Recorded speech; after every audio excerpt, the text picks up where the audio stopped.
분과 함께 눈으로 같이 한번 또 미소 지으면서 같이 인사하겠습니다. 주님의 은혜가 함께하기를 축복합니다. 예, 사랑합니다. 예, 축복합니다. 오늘 일부에 오신 성도들을 진심으로 축복합니다. 오늘 주신 하나님의 말씀을 같이 나누시죠. 오늘 주신 하나님의 말씀은 요한계시록 22장 6절과 7절입니다. 두 절 말씀이니까 우리 한 목소리로 하나님 말씀을 받들어 읽겠습니다. 이제 오늘과 다음 주일이면 요한계시록이 끝이 납니다. 이제 끝이 났는데 끝까지 요한계시록 말씀을 잘 경청해 주시면 좋겠습니다. 자, 요한계시록 22장 6절 7절 같이 함께 한 목소리로 읽겠습니다. 시작. 또 그가 내게 말하기를 이 말은 신실하고 참된지라 주 곧 선지자들의 영의 하나님이 그의 종들에게 반드시 속히 되어질 일을 보이시려고 그의 천사를 보내셨도다. 보라, 내가 속히 오리니 이 두루마리의 예언의 말씀을 지키는 자는 복이 있으리라 하더라. 아멘. 아멘. 그 사람을 가졌는가 라고 하는 제목 가지고 함께 말씀 나누기를 원합니다. 함석건 선생의 그 사람을 그대는 가졌는가 라고 하는 그 시에서 제목을 가져왔습니다. 지난 수요예배 시간에 제가 말씀을 이렇게 나눈 적이 있는데요. 만약에 내가 하라고 하는 일을 여러분이 잘 해내시면 내가 여러분에게 100억을 주겠다 이렇게 말하면 아마 여기에 모인 모든 성도들은 다 피식 웃으면서 농담으로 여길 겁니다. 왜냐하면 저는 100억을 줄 만한 능력이 없다는 걸 여러분이 알기 때문이죠. 있어도 안 주죠. 근데 줄 능력이 없다는 걸 여러분이 알기 때문에 농담으로 여길 겁니다. 근데 만약에 우리나라에서 제일 돈이 많은 재벌 총수가 내가 하라고 하는 일을 하면 그러면 100억을 주겠다라고 하면 아마 우리는 기대가 될 겁니다. 왜냐하면 그는 얼마든지 줄 능력이 있기 때문이죠. 여러분 마찬가지입니다. 우리가 성경을 대할 때도 누가 말했는가가 중요합니다. 누가 말했는가. 사람의 말이라면 하나님의 말씀이 이게 가짜구나. 이건 만든 얘기구나. 이거는 공상 속에 나오는 얘기겠구나. 이렇게 생각할 수 있겠죠. 그러나 이게 하나님이 하신 말씀이라고 하면 다른 거죠. 하나님은 이루실 능력이 있으시니까 하나님이 하신 말씀이라면 다르다는 것입니다. 그래서 여러분이 성경을 대할 때 중요한 첫 번째 태도는 뭐냐면 이거를 사람의 말이 아니라 하나님의 말씀으로 받는 게 중요한 것입니다. 하나님의 말씀으로 받으면 기대가 되는 거죠. 사람의 말이라면 피식 웃을 농담이 될 수 있겠지만 사람의 말이 아니라 하나님의 말씀으로 받으면 기대가 되고 믿어질 수 있다는 것입니다. 오늘 본문 6절에서 이렇게 말씀하죠. 본문 6절 앞부분에 한번 보시면 또 그가 내게 말하기를 이 말은 신실하고 참된지라. 이 말이 넓은 의미로는 66권의 성경이겠지만 축소하면 요한계시록. 이 요한계시록에서 이야기한 이 예언의 말씀은 신실하고 참된지라. 왜 신실하고 참되죠? 왜 이 성경 말씀이 신실하고 참되죠? 하나님이 하신 말씀이기 때문입니다. 하나님의 말씀이기 때문이라는 거죠. 또 하나 성경을 대할 때 중요한 태도가 하나 있는데 말한 사람과의 관계입니다. 여러분 재벌 총수가 능히 100억을 떼어줄 수 있는 능력이 있지만 우리에게 줄 리는 없어요. 왜냐하면 우리랑 아무 관계가 없기 때문이에요. 그러니까 중요한 건 관계가 어떠냐가 중요하죠. 그러나 하나님은 우리 아버지이시라는 거죠. 하나님은 우리 아버지이시고 우리를 지으신 분이시죠. 그렇기 때문에 그분의 말씀을 믿는 자에게는 하나님은 그 약속을 이루어 주신다는 것입니다. 그래서 성경을 대할 때 중요한 태도는 누가 한 말인가? 이게 하나님이 하신 말씀이다. 내가 이성적으로는 잘 안 믿어지고 이해가 잘 안 돼도 이게 하나님이 하신 말씀이다. 그래서 이 말씀을 내가 기대하는 거고 그리고 그 하나님은 나의 아버지시다. 아버지가 자녀에게 주시는 건 당연하다. 그런 확신과 믿음을 가지고 하나님의 말씀을 우리가 받아야 한다는 것입니다. 민수기 23장 19절에서 하나님이 이렇게 말씀하셨어요. 자, 같이 주보에 있는데 한번 같이 읽겠습니다. 시작. 하나님은 사람이 아니시니 거짓말을 하지 않으시고 인생이 아니시니 후회가 없으시도다. 어찌 그 말씀하신 바를 행하지 않으시며 하신 말씀을 실행하지 않으시랴. 여기 보면 하나님은 사람이 아니시다. 그래, 거짓말하지 않으신다는 거예요. 하나님은 인간이 아니기 때문에 후회하거나 아니면 실수하거나 아니면 하신 말씀을 이루지 못하거나 능력이 제한되거나 그렇지 않다는 거예요. 그렇기 때문에 우리가 하나님의 말씀을 이게 하나님이 하신 말씀이다. 그리고 그 하나님은 나의 아버지시다 라고 하는 사실을 확신할 수 있기를 축복합니다. 여러분, 아브라함의 조카 롯이 전쟁 포로로 잡혀가게 됩니다. 그래서 큰아버지인 아브라함이 자기 집에서 길리운 318명의 군사를 데리고 추격을 합니다.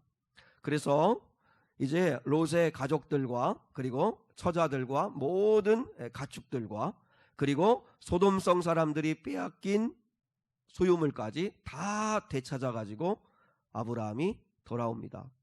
그때 소돔왕이 아브라함을 마중을 나갑니다. 아브라함을 맞이한 소돔왕이 아브라함을 지켜 세웁니다. 당신 대단하다. 어떻게 이렇게 우리가 패한 이 전쟁에서 이렇게 큰 승리를 할 수 있느냐. 그러면서 아브라함을 지켜 세웁니다. 그때 아브라함은 소돔왕 앞에서 하나님을 높입니다. 뭐라고 하냐면 하나님께서 승리를 주셨다. 하나님께서 은혜로 승리하게 하셨다. 하나님을 높입니다. 소돔왕 앞에서, 불신자인 소돔왕 앞에서 하나님을 높이는 이 아브라함의 고백을 받으신 하나님이 너무 기쁘셨어요. 내 자녀, 내 백성 아브라함이 나를 높이는구나. 그래서 너무 기쁘신 하나님이 아브라함에게 약속을 주세요. 그게 창세기 15장 4절로 5절이에요. 자, 같이 한번 주보에 있습니다. 같이 한번 읽겠습니다. 시작. 여호와의 말씀이 그에게 임하여 이르시되 그 사람이 내 상속자가 아니라 내 몸에서 날 자가 내 상속자가 되리라 하시고 그를 이끌고 밖으로 나가 이르시되 하늘을 우러러 뭇별을 셀 수 있나 보라. 또 그에게 이르시되 내 자손이 이와 같으리라. 하나님은 약속을 주셨어요. 내 몸에서 아들이 날 거다. 그 아이가 내 상속자가 될 거다. 그리고 네 자손은 하늘의 별처럼 셀 수 없이 많아질 거다. 그런 약속을 주셨어요. 근데 솔직히 인간적으로 아브라함은 그 약속이 믿어지지는 않았어요. 왜냐하면 지금은 자기는 자녀도 없고 아내가 임신한 것도 아니고, 그러니까 전혀 주님의 이 하나님의 약속의 말씀이 현실성이 없는 것처럼 느껴지기는 했어요. 눈에 보이는 것이 있는 것도 아니고 귀에 들리는 것도 아니고 손에 잡히는 게 있는 것도 아니고 너무나 막연한 그 약속이었어요. 그리고 막상 자기의 삶의 상황을 보면 정말 두려운 마음이 들었어요. 정말 그렇게 될까? 정말 그렇게 될까? 하는 마음이 들었어요. 그런데 놀라운 건 창세기 15장 6절에서 아브라함이 믿었다라고 이야기를 해요. 자, 주보 창세기 15장 6절 시작. 아브라함이 여호와를 믿으니 여호와께서 이를 그의 의로 여기시고. 자, 이게 중요한 게 뭐냐면 아브라함이 믿었는데 뭘 믿었다고 그러죠? 뭘 믿었다고 그러죠? 여호와를 믿었다 그랬습니다. 여호와를 믿었다. 이게 참 중요합니다. 아브라함은 여호와의 약속을 믿은 게 아닙니다. 그러니까 약속은 너무 멀게 느껴지고 막연하고 진짜 될까? 그런 생각이 드는 거예요. 그렇지만 그 말씀하신 하나님을 믿었다는 거예요. 하나님은 능력이 있으시지. 하나님이 하시면 하실 수 있으시지. 이 땅을 주리라, 내 자손을 번성케 하리라, 이 약속이 좋아서 믿은 게 아니고 약속하시는 하나님을 신뢰했다는 거예요. 그걸 보시고 하나님은 아브라함을 의롭다고 여겨주셨다. 보세요. 예수님이 재림하신다. 이제 예수님이 오시면 믿는 자들, 이제 먼저 믿다가 죽은 자들의 무덤 문이 열리면서 그들이 영광의 몸을 입고 휴거하고, 그리고 살아서 주를 맞이하는 그리스도인들 가운데 그들이 호련히 영광된 몸으로 변화되어 주님을 맞이하게 될 거다. 휴거할 거다. 그리고 이제 하나님 아버지 앞에서 백보자 심판으로 모든 자들이 심판을 받게 되는데, 믿지 않는 자들은 영벌로, 믿는 자들은 영생의 심판을 받게 될 거다. 그리고 하나님이 예비하신 천국과 지옥이 있다. 우리 예수님이 요한복음 14장에서 내가 가서 너희를 위하여 처소를 예비하겠다. 그래서 하나님의 나라에는 생명나무와 생명수 강이 흘러가는데, 그 생명수 강가에는 생명나무들이 달마다 12가지 열매를 맺는 정말 아름다운 생명이 넘치는 곳이다. 이런 이야기를 약속을 주시는데, 솔직하게 다 이해가 안 돼요. 그리고 어느 때는 믿어지다가도 어느 때는 흔들릴 때가 있고 잘 믿어지지 않을 때가 있어요. 그럼에도 불구하고 저와 여러분이 믿어야 할 건 뭐냐면, 그 약속하신 주님을 믿어야 한다는 것입니다. 주님을 믿자요. 주님을. 주님이 공수표 날리시겠는가? 주님이 공갈 치시겠는가? 주님이 거짓말 하시겠는가? 우리는 난리하여 십자가에 죽기까지 하신 주님이 뭐가 아쉬워서 거짓말 하시겠나? 나는 주님을 믿는다. 주님을 믿으시라는 거죠. 한번 이야기, 제가 새벽 예배 시간인가 이야기에 이 창세기 말씀을 이야기하면서 했는데요. 제가 22살 신학대학교 시절에 예언기도를 받았어요. 그러니까 여 전도사님에게 예언기도 잘 하신다는 권사님이 있어서 그때는 머리를 많이 디미를 떼어요. 그래서 예언기도를 많이 받고 했는데, 그분이 이제 방언으로 기도하시고 그리고 이제 그것을 풀어 주시는 거예요. 근데 예언기도를 하시는데, 지금도 제가 생생하게 기억나는 예언기도 한 대목이 있는데, 그분이 이제 하나님을 대신해서 그분의 육성으로 저에게 말씀을 해주시면서 기도하시는 거예요. 내가 병수를 안다. 내가 병수를 들었으리라. 이제부터 생각을 하나님께 집중해라. 이제 이런 그런 기도를 쭉 해주셨어요. 저는 그 예언기도를 받고 너무너무 기분이 좋았어요.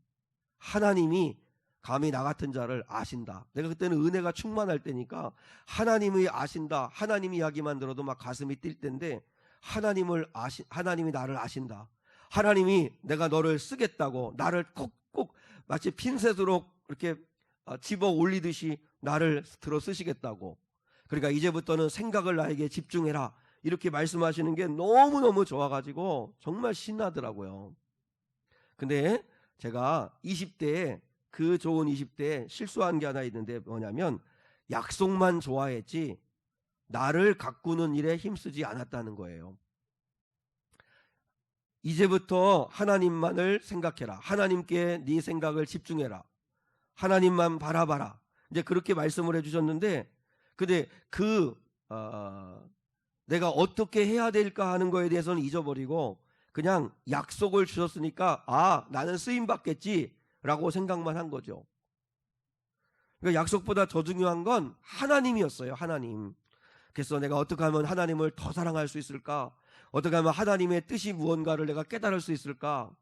하나님이 뭘 기뻐하시는 걸까? 그래서 하나님의 뜻을 알기 위해서 성경을 공부하고 더 기도하고 더 하나님께 마음을 드리고 생각을 하나님께 집중하고, 그렇게 하는데 힘을 써야 되는데, 하나님이 나를 아시고 내가 너를 들었으리라. 쓰겠구나. 약속만 좋아했지 하나님을 내가 놓쳤어요. 좀 더 일찍 깨달았더라면 좋았을 텐데 20대를 그렇게 허비했어요. 그래서 생각은 온통 세상 것에 가 있고, 하나님이 나를 쓰실 거야. 때가 되면 쓰실 거야. 여러분, 하나님이 쓰시기에 불편하죠. 준비되어 있지 않죠. 우리는 약속만 좋아해요. 약속만. 성경 읽다가 이 약속 좋네. 이 약속 좋네. 하나님 약속만 좋아해요. 근데 그 약속을 주시는 주님과 나와의 관계가 어떤지, 그 주님을 내가 얼마나 사랑하고 있는지, 그 주님을 얼마나 내가 높여드리고 있는지, 그 하나님을 신뢰하고 하나님을 사랑하는 일에 힘써야 되는데 약속만 좋아하는 거예요. 그러면 안 된다는 것입니다. 제가 여러분한테 한번 여쭤볼게요. 신앙생활에 있어서 믿음이 먼저일까요? 순종이 먼저일까요? 믿음이 중요할까요? 순종이 중요할까요? 여러분의 입장에서 신앙생활을 함에 있어서 물론 둘 다 중요하지만 굳이 우선적으로 먼저 뽑으라면 믿음이 먼저일까요? 순종이 먼저일까요? 자, 믿음이 먼저다. 나는 믿음이 먼저다. 예, 한 서너 명, 4분 정도. 그럼 순종이 먼저다. 순종이 먼저다. 예, 잘하셨어요. 이건 뭐 여러분을 뭐 이렇게 근데 여러분 굳이 뽑으라면 보세요. 우리가 다 믿어져서 순종하는 거 아니잖아요. 다 믿어서 순종하는 게 아니잖아요. 그러니까 믿음은 나중에 찾아오게 되는 것 같아요. 그래서 엄밀하게 말하면 순종이 먼저예요. 의지를 가지고 그냥 순종해보는 거예요. 해보는 거예요. 그러면 알게 되는 거잖아요. 그러면 믿게 되는 거잖아요. 항상 처음은 그냥 의지를 가지고 순종해보는 거죠. 물도온 하인들 믿어지지 않았지만 의지를 가지고 예수님의 말씀에 그냥 순종하잖아요. 순종했더니 비밀을 알게 됐잖아요. 예수가 하셨다는 거. 예수님을 알았잖아요. 그러니까 우리가 신앙생활에서 중요한 건 뭐냐면 믿어지면 내가 이제 해야지. 믿어지면 봉사도 하고 순종도 해야지. 그거는 좀 왜냐하면 우리가 다 믿어진다는 게 어려워요. 근데 의지를 가지고 그래 한번 기도해보지 뭐, 한번 내가 예배해보지 뭐, 한번 내가 믿음으로 한번 살아보지 뭐. 그래서 살아보면 의지를 가지고 순종해보면 그러면 알게 돼요. 믿어져요. 그래서 그렇구나. 이게 하나님이 도우신 거였구나. 베드로에게 주님이 깊은 데로 가서 그물을 내려 고기를 잡으라 이렇게 말씀했어요. 근데 베드로가 뭐라고 했죠? 주님, 밤이 새도록 수고하였으되 잡은 것이 없습니다. 이 일대는 이 잡듯이 잡았다는 거죠. 그러면 베드로는 둘 중에 하나를 선택할 수 있어요. 자, 주님은 이미 말씀했어요. 깊은 데로 가서, 좀 더 깊은 데로 가서 그물을 내려 고기를 잡아라. 주님, 밤새도록 수고하였을 때 잡은 것이 없습니다 라고 했으니까 믿어지지 않으니까 순종하지 않고 예수의 말을 무시할 수 있어요. 그러면 아무 일도 일어나지 않아요. 근데 또 하나 베드로가 선택할 수 있는 건 뭐냐면 믿어지지는 않아요. 내가 이 일대는 다 그물을 내려서 고기를 잡아봐도 고기가 없다는 걸 알아요. 믿음은 안 생겨요. 그럼에도 불구하고 말씀하신 주님을 믿고 순종해 보는 거예요. 순종해 보았더니 많은 물고기를 잡게 되었어요. 순종해 봤더니 알게 됐어요. 예수가 누구인지를 믿게 된 거예요. 예수님의 능력이라는 걸 믿게 된 거예요. 그러므로 사랑하는 여러분, 우리가 중요한 건 뭐냐면 의지를 가지고 순종해 보는 거예요. 그러면 믿음을 주세요. 초행길을 갈 때는 내가 알고 가는 게 아니잖아요. 처음 가는 그곳은 믿고 가는 거예요. 내비게이션을 믿든지 한번 먼저 갔다 온 사람의 말을 믿든지 믿고 가는 거예요. 그러니까 행동이 먼저인 거예요. 믿어져서 가는 게 아니고 알고 가는 게 아니고 순종하고 가는 거예요. 막상 가보니까 있어요. 그리고 그 다음부터는 그때는 믿고 가는 게 아니라 알고 가는 거예요. 믿음 생활을 항상 그래요. 처음에는 의지를 가지고 순종해보면 그러면 믿어지게 되고 알게 된다는 것입니다. 오늘 주님이 내 말은 참되고 신실하고 참되다 라고 그렇게 말씀했어요. 그 주님이 이렇게 약속해 줬어요. 자, 17절입니다. 죄송해요. 7절 시작. 보라, 내가 속히 오리니 이 두루마리의 예언의 말씀을 지키는 자는 복이 있으리라 하더라. 주님 말씀했어요. 보라, 내가 속히 오리라. 근데 2000년이 됐는데도 아직 오지 않은 거예요. 그죠? 근데 여러분 기억하셔야 합니다. 우리는 시간에 매여 살아가는 유한한 존재이지만 하나님은 이 시간의 구애를 받지 않는 영원하신 분이잖아요. 그러니까 하나님에게는 우리의 과거도 현재고 지금 우리의 현재도 현재고 하나님께는 우리의 미래도 하나님께는 현재예요. 그러니까 주님은 과거, 현재, 미래, 시간에 구애받지 않으시는 분이니까 그분에게는 정말 베드로서의 말씀처럼 하루가 1000년 같은 거고 1000년이 하루 같으신 거예요. 우리가 볼 때는 더딘 것 같고 늦은 것 같고 왜 안 오시나 하지만 하나님이 보실 때는 절대로 더디 오시는 게 아니라는 거죠. 당신의 정확한 때에 아마 그리스도를 보내주실 거라고 믿습니다. 그러니까 중요한 건 여러분, 주님 언제 오시나 왜 안 오시나 거기 신경 쓰지 마시고 언제 주님 오셔도 맞을 믿음 준비하고 살면 됩니다. 주님 맞을 준비하고 살면 됩니다. 내일 와도 내일 모레 와도 지금 당장 와도 주님 맞을 준비하며 살면 문제 없습니다. 근데 주님 맞을 준비 안 하고 사니까 언제 오는가가 중요한 거예요. 그때쯤 가가지고 준비하려고. 그건 말이 안 돼요. 그리고 주님이 또 말씀했어요. 이 두루마리의 예언의 말씀을 지키는 자는 복이 있으리라. 이 예언의 말씀을 지키는 자는 복이 있으리라. 그러니까 지금은 지키는 싸움을 해야 될 때라는 거죠. 똑같은 말씀이 요한계시록을 여는 첫 번째 관문이 요한계시록 1장 3절이에요. 자, 요한계시록 1장 3절에서 비슷한 말씀을 하셨어요. 같이 읽어요. 시작. 이 예언의 말씀을 읽는 자와 듣는 자와 그 가운데 기록한 것을 지키는 자는 복이 있나니 때가 가까움이라.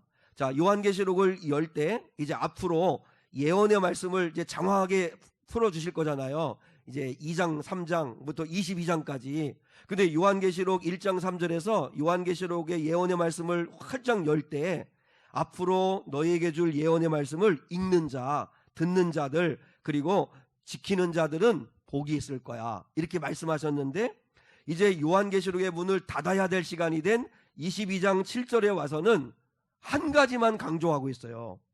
그게 뭐냐면 지키는 자예요. 읽는 자, 듣는 자는 없어요. 왜냐하면 이때는 이제 더 이상 몰라서 더 이상 알아야 되는 그런 시대가 아니라 이제는 지키는 싸움을 해야 될 때라는 거죠. 그래서 오직 하나님이 요한계시록 22장에서는 지키는 자가 복이 있으리라, 지키는 자가 복이 있으리라 이렇게 말씀을 해주셨다는 거죠. 여러분, 한국교회의 가장 심각한 문제가 뭔지 알아요? 한국교회뿐만 아니라 전 세계 마찬가지지만 우리의 가장 큰 문제는 우리가 실천적 무신론자가 되어가고 있다는 거예요. 실천적 무신론자라는 말이 무슨 말이냐면 실천하는 데 있어서는 무신론자하고 똑같이 산다는 거예요. 자, 성경을 공부해요. 성경을 말씀을 들어요. 성경을 검색해요. 유튜브에서 설교를 많이 들어요. 여러분, 믿음이 있고 좀 신앙이 열심히 있는 분들은 설교 열심히 듣습니다. 드라마도 보고 하겠지만 그러나 성경도 읽고 설교를 듣기도 하고 합니다. 성경 참 많이 압니다. 근데 살지는 않는다면 실천적 무신론자라는 거예요. 갈등이 일어날 때 아브라함처럼 푸세요. 네가 좌하면 내가 우하고 네가 우하면 내가 좌하리라 하고 양보해요. 그렇게 하지 않으면 우리는 무신론자예요. 알기만 하면 뭐예요? 아브라함처럼 풀어야죠.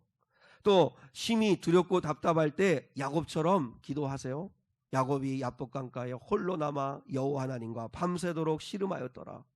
또 한나처럼 사무엘상 1장에 보니까 한나가 마음이 너무 괴로워서 여호와께 기도하니.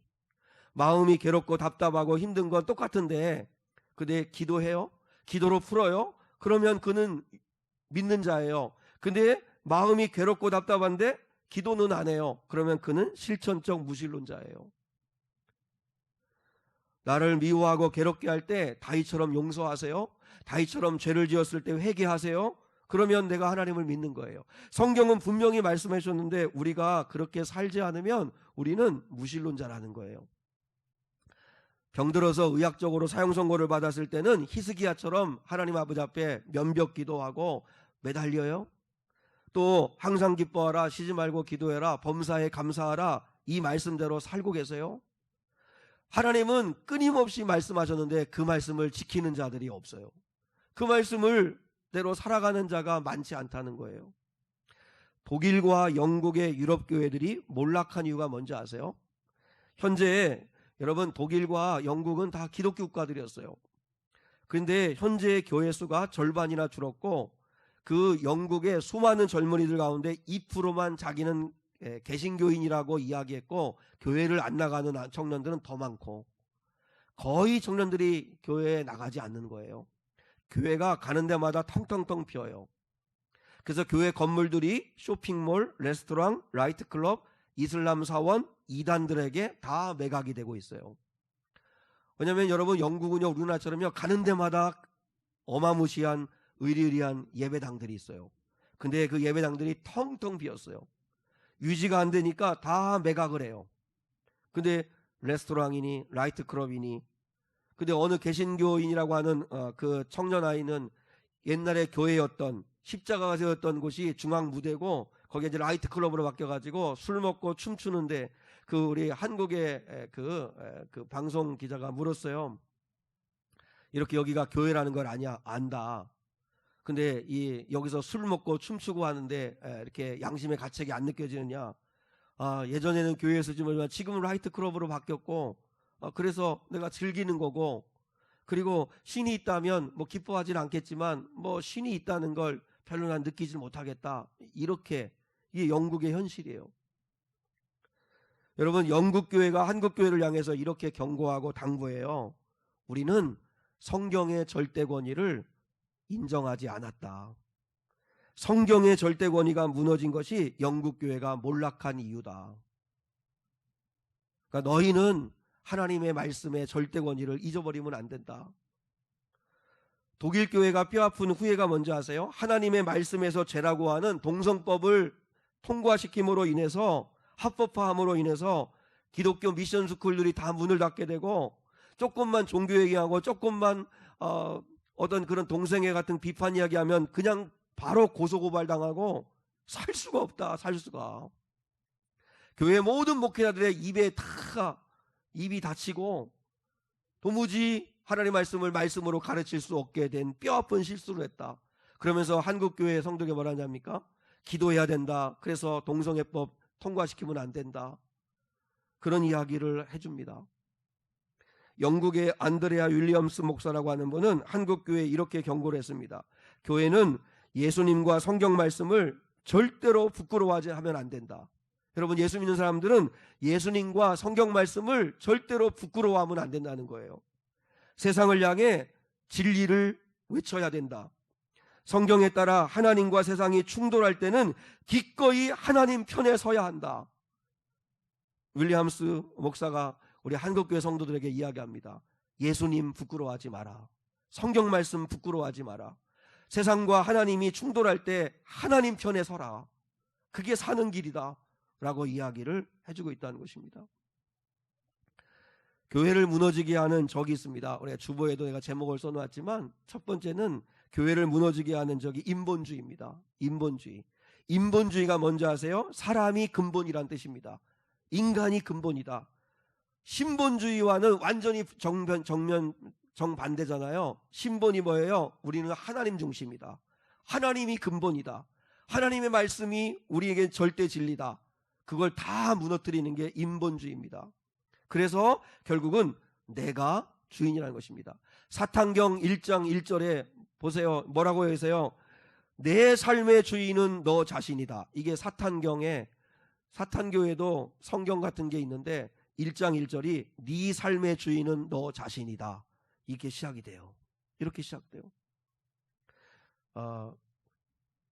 좋은 주일학교를 나온 사람들은 이 게임을 다 알아요. 이 게임 아시죠? 하나님이 가라사대 게임 아시죠? 김승건 선생님 아시죠? 그죠? 그러니까 가라사대 하면 따라하면 안 되는 거예요. 근데 예수님 가라사대, 하나님 가라사대라는 말이 들어가면 반드시 똑같이 따라하라는 그 게임이 있어요. 에? 시간만 있으면 한번 해보고 싶은데 그런 거 있어요. 그래서 근데 무슨 얘기를 해도 예수님 가라사대, 하나님 가라사대라는 말이 없으면, 그러니까 가라사대란 말만 하지 않고 하나님, 예수님 가라사대란 말만 하면 따라하는 거고, 그렇지 않으면 따라하면 안 되는 그런 게임이 있었는데 참 재미있는 게임이기도 했어요. 근데 여러분 이건 게임이었지만 우리 삶에 하나님 가라사대가 회복돼야 돼요. 하나님 가라사대, 예수님 가라사대. 주님 말씀이구나, 하나님 말씀이구나. 그러면 그대로 따라하고. 근데 오늘날은 어때요? 내가 가라사대, 언론 가라사대, 뭐 사람들이 가라사대, 세상 이야기에 귀 기울이고 세상 이야기를 따라가려고 하고, 그래서 교회가 힘을 잃어간다. 세상 사람들이 하는 이야기가 뭐예요? 다 그렇게 해. 이게 합리적인 거야. 이게 민주적인 거야. 그래서 여러분, 교회가 다수결로 결정하는 게 옳은 게 아니에요. 교회는 민주적인 게 아니라 하나님이 뭐라 말씀하시는가, 하나님의 뜻이 뭔가가 중요한데, 교회가 갈수록 인본주의가 되어가지고 민주적으로 결정하자, 자 다수결로 결정하자, 많은 사람이 지지하는 쪽으로 결정하자, 그거 아닌 거예요. 여러분, 오늘날 인본주의적인 사람들은 뭐라 하냐면, 내가 왜 성경을 믿어야 돼, 내가 왜 신에게 복종해야 돼, 내가 내 삶의 주체인데 왜 신에게 내가 복종해야 돼, 그렇게 이야기하는 시대가 점점 되어가요. 여러분, 파란불에는 가고 빨간불에 서야 되는 이유는 뭐예요? 그래야 내가 살고 남이 사는 거예요. 근데 나는 싫어, 나는 그렇게 따르기 싫어, 그래서 내가 빨간불에 가버리고 파란불에 서버리고 하면 나도 죽고 남도 죽이는 거예요. 법은 지켜야 되는 게 같이 살자는 거잖아요. 마찬가지로 하나님의 말씀을 법으로 삼고 우리가 따라야 되는 이유는 그래야 천국 가고 지옥 가지 않기 때문이에요. 영원히 살기 때문이에요. 근데 나는 내 마음대로 할 거야. 많은 사람들이 다 그렇게 해. 아, 나만 그래? 다 그래? 이렇게 따라가는 건 인본주의의 영향을 받는 거죠. 두 번째, 교회를 무너지게 하는 건 물질주의예요. 뭐 두말할 나위 없죠. 이 세상이 다 돈이면 되는 세상. 그래서 그리스도인들마저도 돈을 너무나 사랑하는 세상. 여러분, 시대의 흐름을 가장 잘 읽어내는 게 대중매체거든요. 대중매체가 시대를 가장 많이 잘 읽어내요. 대세를 읽어내요. 그래서 요즘 드라마나 영화를 보면 아, 요즘 사람들의 가치관이 어떤가를 알 수 있는 거예요. 근데 여러분, 요즘에 넷플릭스에서 가장 화제작이 오징어 게임이죠. 그 오징어 게임이 2008년도에 그 각본을 가지고 그 감독이 제작사마다 다 갖다 낼 때는 이거 너무 끔찍하다, 돈을 위해 사람을 죽이는 거 이거 말이 안 된다. 2008년도만 해도, 지금으로도 한 10년 12년 정도만 해도 말도 안 된다고 생각하고 제작사들이 그 제작 안 하려고 했어요. 근데 10년이 지나고 난 다음에는 지금은 이거 충분히 공감된다, 충분히 납득할 수 있다, 사람들이 다 좋아할 수 있는 이야기다, 가치관이 바뀌어버린 거예요. 근데 그 드라마가 그 영화가 추구하는 게 뭐예요? 456억 원을 걸고 456명의 루저들 아니에요? 세상에서는 다 실패한 사람들, 벼랑 끝에 선 사람들, 그런 사람들이 모여가지고 돈을 위해서는 물불을 안 가리고, 돈을 위해서 사람을 죽이고, 돈을 위해서 배신하고, 돈을 위해서는 뭐든지 해도 된다는 걸 이야기하는 거 아니에요? 그게 지금 세상이라는 거잖아요. 세상. 그만큼 돈이 신이에요. 돈이면 된다는 거예요. 여러분, 이런 거에 우리 그리스도인들이 속으면 안 되잖아요. 또 교회를 무너지게 하는 게 세속주의도 있고, 그리고 마지막 하나가 이성주의예요. 이성주의에서 자유주의 신학이 왔어요. 이성주의라는 게 뭐냐면요, 사람의 이성이 모든 판단 기준이라는 거예요. 판단 기준. 그러니까 이성주의에서 이렇게 얘기하는 거예요. 우리 자유롭게 하나님을 한번 비평해보자. 우리가 그냥 그대로 배운 거 그거 그냥 그대로 그냥 믿으려고 하지 말고 한번 자유롭게 예수님을 한번 평가해보자, 비평해보자. 그래서 자유주의적인 그런 신학자들, 자유적인 그런 흐름이 나오면서 성경을 쪼개기를 시작하는 거예요. 그래서 자기 이성이 잣대예요. 이성적으로 안 믿어지는 건 이건 신화, 이건 사람들이 만든 이야기, 이거는 그냥 교회 공동체가 한 신앙 고백일 뿐이지 실제로 역사에 일어나지 않은 이야기. 그렇게 다 빼버리니까 믿을 게 하나도 없는 거예요. 보세요 여러분, 오병이어 사건을 민중신학자들은, 우리나라의 문중신학자들이 어떻게 해석한 줄 알아요? 그거는 예수님이 하늘에로부터 오신 영생의 떡이다 라고 하는 이 메시지는 가려버리고 뭐라고 하냐면, 다 자기들 도시락은, 자기 먹을 것들은 다 있었다는 거예요. 근데 한 어린아이가 안드레에게 자기 도시락을 기꺼이 내주는 걸 보고, 아유, 내가 어른이 어른값도 나이값도 못하는구나. 그래가지고 자기에게 감춰졌던 도시락들을 다 꺼내가지고 소유했던 존재들이 나눔을 실천함으로 인하여 배불리 먹고 12광주리가 남기는 아름다운 유토피아가 되었다. 그러니까 나눔을 실천할 때 놀라운 일이 벌어진다. 설교는 너무 그럴싸하고 멋들어지죠. 근데 거기 메시지를 실제 메시지는 가렸어요. 뭐예요? 예수가 영생의 떡이라고 하는 거. 예수를 믿고 먹어야 영원히 산다는 메시지는 없고, 그냥 소유적 존재에서 나눔을 실천할 때 아름다운 삶을 살아갈 수가 있어 하는 윤리적 설교로 떨어지는 거예요.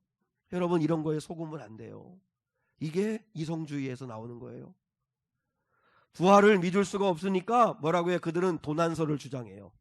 그리고 기절설을 주장해요. 믿을 수 없으니까. 여러분, 미국은 지금 몰락은 아닌데 미국의 교회는 위기래요. 6인데 미국의 위기를 초래하는 가장 대표적인 게 번영신학과 긍정의 힘의 원조인 미국의 수정교회 로버트 슐러 목사예요. 로버트 슐러 목사님의 교회 경영 철학이 뭔지 알아요? 교회를 기업으로, 선교를 비즈니스로, 신자를 고객으로. 이게 그분의 교회 운영 철학이에요. 그래서 그 손님, 교회 교인들을 고객으로 생각해서 11조하고 헌금 많이 한 사람은 우량 고객, 그리고 뭐 이제 일반 회비만 내는 고객, 이런 식으로 고객 관리를 해요. 말도 안 되는 거죠. 수정교회 몰락의 원인이 예배를 쇼로 만들었다. 신앙생활을 예능으로 만들었다. 그러니까 진지함이 없는 거예요. 고민이 없게 만든 거예요. 그리고 거룩 대신 성공을, 희생 대신 출세를 강조하는 메시지를 전하였기 때문이었다. 이러면 망하는 거라는 거죠. 그럼 사랑하는 여러분, 우리가 주님이 말씀하세요. 내 말은 참되고 신실하다. 그러므로 내 말을 지키는 자가 복이 있다. 이렇게 말씀하세요. 그렇다면 왜 이 예언의 말씀을 지켜야 되죠? 우리가 왜 지켜야 되죠? 이유는 그걸 말씀하신 주님을 사랑하기 때문이에요. 그러면 우리를 사랑하신 그 주님이 이 예언의 말씀을 지키는 자가 복이 있어, 이 예언의 말씀을 지켜줘, 이렇게 이야기하는데 우리를 사랑하신 그 주님이 누구이신가? 그것을 함석권 선생의 그 사람을 가졌는가 하는 6가지 질문을 통해 우리 주님이 누구이신가? 그 주님을 알고 그 주님의 하신 말씀을 우리는 끝까지 그분을 신뢰하고 지켜내자 하는 것을 결론으로 말씀드리고 싶습니다. 자, 첫 번째 질문 같이 한번 읽을게요. 같이요. 시작. 말리길 나서는 길, 처자를 내맡기며 맘 놓고 갈 만한 사람, 그 사람을 그대는 가졌는가? 여러분도 한번 생각해 봐요. 우리가 너무나 사랑하는 내 사랑하는 아들과 딸들, 내가 이 땅을 떠나면서 기꺼이 거두어 줄 분, 책임져 주실 분, 그 사람을 여러분은 가지셨습니까? 말리길 떠나보낸 자녀들을 내맡길 자녀를 그분을 여러분은 가졌습니까? 두 번째 질문. 시작. 온 세상 다 나를 버려 마음이 외로울 때에도 저 맘이야 하고 믿어지는 그 사람을 그대는 가졌는가? 내가 건강을 잃고 내가 하는 일이 부도가 나고 내 주머니가 텅텅 비어서 내 주변에 들끓었던 사람들이 다 떠나가 한 사람도 남지 않았다 할지라도 끝까지 내 곁을 지켜줄 그 한 사람을 그대는 가졌는가? 세 번째 질문. 시작. 탔던 배 꺼지는 시간 구명대 서로 사양하며 너만은 제발 살아다오 할 그 사람을 그대는 가졌는가? 나를 위해서 대신 죽어줄 친구가 있으십니까? 내가 무슨 대단한 일을 하거나 의로운 자는 아니지만 너만은 살아야 돼, 너만은 살아다오 하며 내 대신 죽어줄 그 사람을 여러분은 가지셨는가? 네 번째 질문. 시작. 불의의 사형장에서 다 죽여도 너희 세상 빛을 위해 저만은 살려두거라 일러줄 그 사람을 그대는 가졌는가? 내가 타락하고 방탕한 삶을 살 때도 너는 세상의 빛이 될 거야, 너는 살아야 할 가치가 있는 존재야 하며 나를 믿어주고 격려해주고 구원해줄 그런 사람을 여러분은 가졌는가? 자, 다섯 번째. 시작. 잊지 못할 이 세상을 놓고 떠나려 할 때 저 하나 있으니 하며 방긋이 웃고 눈을 감을 그 사람을 그대는 가졌는가? 내가 이 세상을 떠나가야 할 때 나에게 너무나 소중한 것들이 많은데 내가 사랑하는 아내, 내 사랑하는 자식들, 내가 사랑하는 교회, 내가 사랑하는 성도들을 두고 떠나야 할 때 저 하나 있으니 하며 맡기고 갈 그 사람을 그대는 가졌는가? 마지막 여섯 번째. 시작.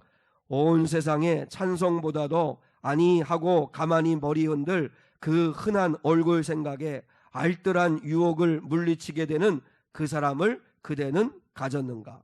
나를 사랑하고 나를 믿어주고 나를 대신해서 자신의 생명까지 내어준 그 친구를 생각하며 내가 이러면 안 되지, 내가 이렇게 흔들리면 안 되지, 내가 이런 유혹에 넘어지면 안 되지 할 수 있는 그 사람을 그대는 가졌는가? 자, 여러분, 이 사람은 상상 속의 인물이 아닙니다. 함석권 선생이 그 사람을 그대는 가졌는가라고 이야기할 때 그 대답 속에는 소설이나 드라마의 주인공이 아니라 우리 삶 속에 실존하고 계시는 분, 바로 예수 그리스도를 말씀하시는 겁니다. 여러분이 떠나갈 때 맡길 수 있는 분, 여러분을 위해 대신 죽어줄 수 있는 분, 너만은 제발 살아다오 하며 우리를 살리기를 원하시는 분, 그리고 우리가 그렇게 사랑하는 내 자식들, 눈에도 아프지 않은 내 자식들, 내 교회, 내 성도들, 그 사랑하는 가족들 다 맡길 수 있는 분, 그분은 바로 예수 그리스도 그분이시라는 거죠. 그래서 우리는 그 주님의 말씀을 따라야 한다는 거죠. 주님의 말씀은 영원합니다. 주님이 말씀하셨으니 능히 이루실 줄 믿습니다. 아멘. 그러시다면 주님을 사랑하기에 주님의 말씀을 지키십시오. 주님 말씀을 끝까지 우리는 지켜내야 합니다. 다른 사람들이 다 타협하고 아니라고 한다 할지라도 주님 생각하며 날 사랑하신 주님을 바라보며 우리 말씀을 끝까지 진리 말씀으로 지켜내야 합니다. 지킨다는 건 두 가지입니다. 내가 실천한다는 의미가 있고 그 말씀이 진리라고 하는 것을 대변한다는 의미가 담겨 있습니다. 이 믿음의 싸움에서 우리 모두 승리할 수 있기를 주님의 이름으로 축복합니다. 우리 함께 찬송 드리기 원합니다. 주님 말씀하시면 내가 나아가리다. 주님 뜻이 아니면 내가 멈춰서리다. 나의 가고 서는 것 주의 뜻에 있으니 오 주님 나를 이끄소서. 우리 함께 찬양하겠습니다.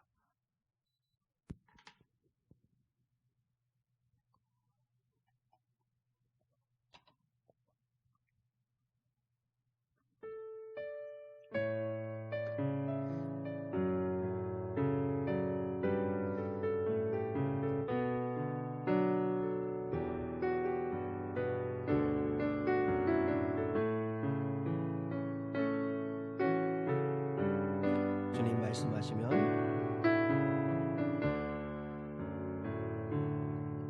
주님 말씀하시면 내가 나아가리다. 주님 뜻이 아니면 내가 멈춰서리다. 나의 가고 서는 것 주님 뜻에 있으니 오 주님 나를 이끄소서. 주님 말씀하시면 주님 말씀하시며 내가 나아가리다. 주님 뜻이 아니면 내가 멈춰서리다. 나의 가고 서는 곳 주님 뜻에 있으니 오 주님 나를 이끄소서. 뜻하신 그곳에 나 있기 원합니다. 이끄시는 대로 순종하며 살리니 연약한 내 영혼 동하여 일하소서. 주님 나라와 그 뜻을 위하여 뜻하신 그곳에 나 있기 원합니다. 이끄시는 대로 순종하며 살리니 연약한 내 영혼 동하여 일하소서. 주님 나라와 그 위하여 오 주님 나를 이끄소서. 오 주님 오 주님 나를 이끄소서. 하나님 아버지 감사합니다. 거룩하신 아버지 하나님, 우리가 이 예언의 말씀을 지키고 사랑해야 되는 이유는 주님의 말씀이기 때문입니다. 주님은 능히 이루실 수 있는 분이심을 믿기에, 주님은 우리를 구원하신 구원자이시기에, 주님의 말씀은 참되고 신실하기에 이 말씀을 사랑하고 이 말씀을 따라가는 저희가 되게 하여 주시옵소서. 하나님의 말씀의 절대 권위를 인정하지 않기에 유럽의 교회들이, 앞서간 교회들이 몰락하고 있는 것을 봅니다. 저희들은 하나님의 말씀만이 생명의 말씀임을, 진리의 말씀임은, 우리가 지키고 따라야 할 법임을 알게 도와주시옵소서. 우리가 기꺼이 주를 따라갈 수 있는 이유는, 주님의 말씀에 순종해야 하는 이유는 주님을 사랑하기 때문입니다. 우리를 위해 십자가 지신 주님, 우리의 보호자가 되시는 주님, 우리를 살리시기 위하여 당신이 대신 죽으신 주님, 우리의 모든 가장 귀한 것들을 아낌없이 맡길 수 있는 분, 그분이 우리 주님이시기에 그 주님을 믿고 따라가는 우리 귀한 성도들이 되게 하옵소서. 아버지 하나님, 주님 앞에 나올 때 귀한 예물을 봉헌하여 드린 손길마다 복 주시고 하나님께서 갚아 주시옵소서. 주님을 위하여 예배하고 주님을 위해 교사로 헌신하고 찬양으로 봉사하고 또한 반주로 수고하고 또한 아버지 여러 가지 일로 헌신하고 충성하는 성도들에게 하나님의 놀라우신 은혜와 복이 임하게 하여 주시옵소서. 하나님의 교회를 위하여 수고하고 애씀이 결코 헛되지 않음을 경험하게 하여 주시옵소서. 오늘 예배에 나온 성도들을 축복하여 주시기를 사모하며 사랑이 많으신 예수 그리스도의 이름 받들어 기도드리오며, 지금은 우리 주 예수 그리스도의 은혜와 하나님 아버지의 극진하신 사랑과 성령 하나님의 함께 하심이 오늘 예배하는 사는 성도들 위해 영원히 함께 하시기를 축원하옵나이다. 아멘.